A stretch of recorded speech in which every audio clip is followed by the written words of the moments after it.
In this video, I am going to show you how to install IPTV Smarters Pro on your Firestick easily and quickly. First, turn on your Firestick and navigate to the home screen. From there, go to Settings in the top menu, then select My Fire TV.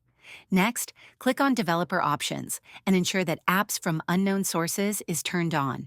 This will allow you to install apps from outside the Amazon App Store.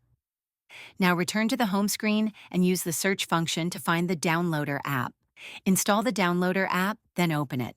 In the Downloader app, enter the URL for the IPTV Smarters Pro APK file, which you can find on the official website or trusted sources. Click Go to download the APK. Once the download is complete, the installation prompt will appear. Click Install to install IPTV Smarters Pro on your Firestick. After the installation is complete, you can open the app and enter your IPTV provider's credentials, such as the username, password, and server URL. Follow the on-screen prompts to complete the setup and start enjoying your IPTV content. If this video helped you, please like and subscribe to the channel.